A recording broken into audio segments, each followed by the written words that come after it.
Good morning. Pretty exhausted.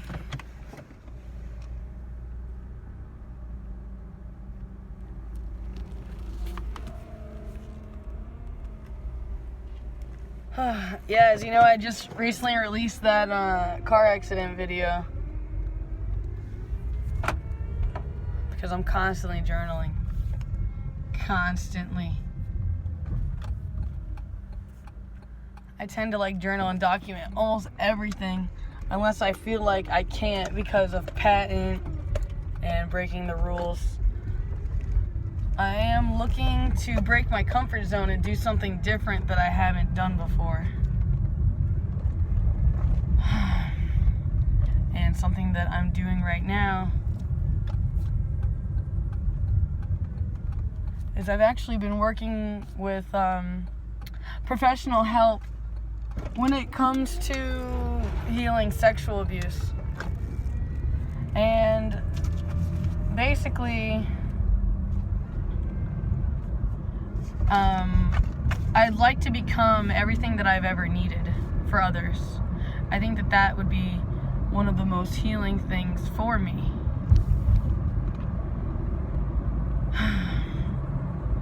And yeah, I would love to open up shop, and I could really use not just financial support right now, but also emotional support. And I do not need to talk about it, okay? Straight up, I feel like I need something more than that, you know? Some people just want me to just talk about all my miseries to them. And I'm like, dude, no. You know? It's important for me to be doing things that make me grow, such as exercise. Exercise is good. I'm going to be consuming an excessive amount of boron to start working with my bones. Looks like the surgery date might be pushed back on another date instead of August 14th. I'm planning on going to see the surgeon really soon to ask some more questions, to have a better, efficient protocol. Wow. Huh.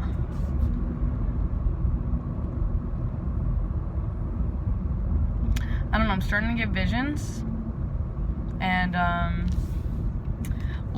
a very big visionary, and one of my visions was that maybe I should go to Cassadaga today and do some readings. I'm really in need of basically business, and not so much about the money part as much as I really just need to be kept busy. And for me, it's very healing for me to drown myself in my work. And with all of this sexual abuse and all of these circumstances that I have been experiencing, I've been in a very crippled state since Mother's Day, basically. And I keep noticing all of these karmic expressions that keep coming up that I can't deny, and my heartache just won't stop, you know. But still, I'm pushing on. I'm doing everything I can to make myself feel better, you know. That's why I'm always send $5, pay for Epsom salt, you know. Little things like that just really help to be here now, you know. And it sucks for me sometimes because I can get people to buy me stuff all day long and food. But you know, I would love to have people who actually invested in me to go to school. I don't know, I wish that my family could afford, you know, to make sure that when they're not here that I'll be okay with my future. And then that's why the Juggalo family thing was so important to me, because it was a family outside the family.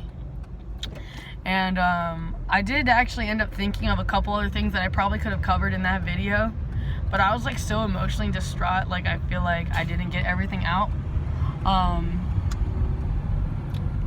I could have mentioned how people were trying to stick their hands in my suit.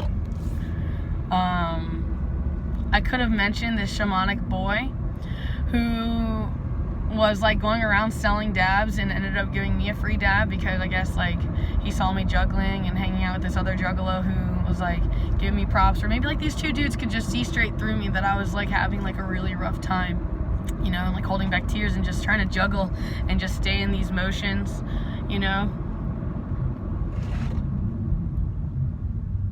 Like, here's the same light, green light, nobody's going.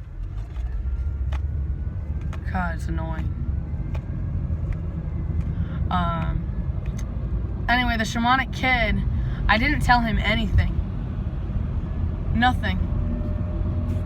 And he told the guy that was talking to me before he showed up, tell her it's not her fault.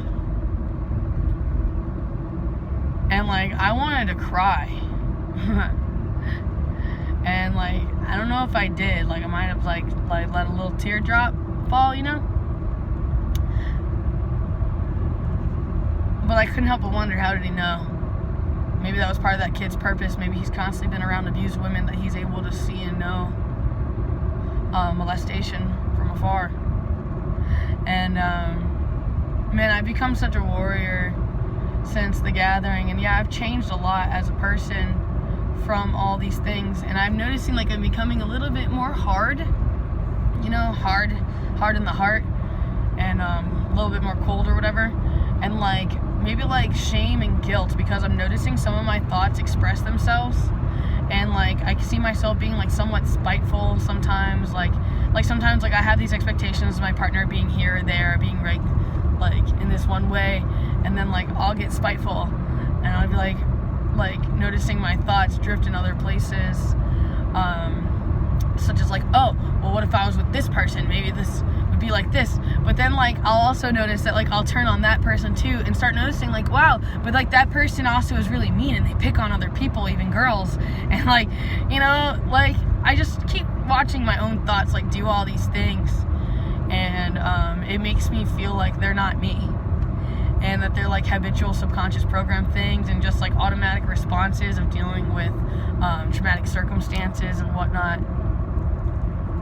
And I'm just trying to work through all the kinks and keep being a good person, the best person that I possibly could be. But I also do notice expressions of me like turning into like an injured animal. And like I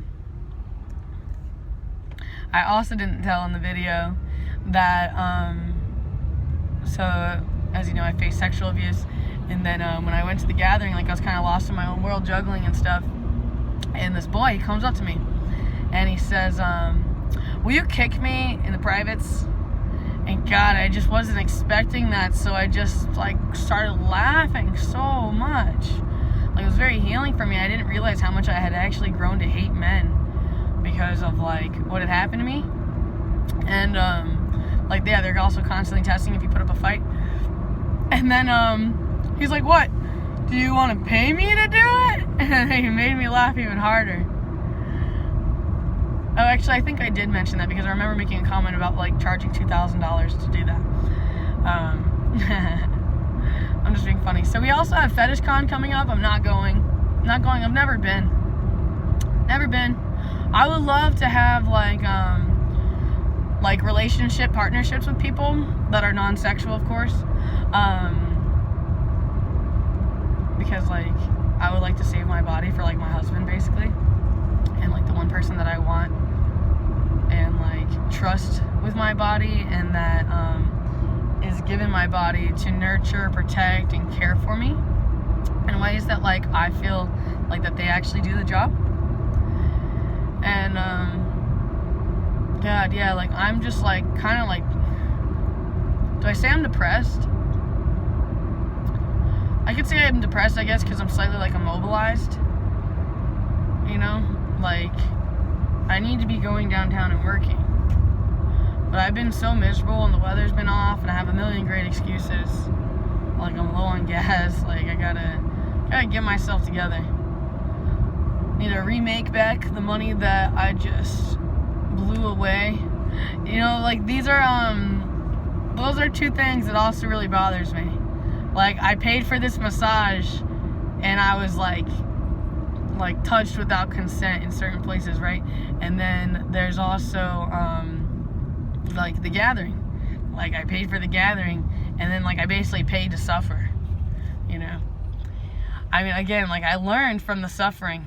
It was very enlightening, but at the same time, very traumatic.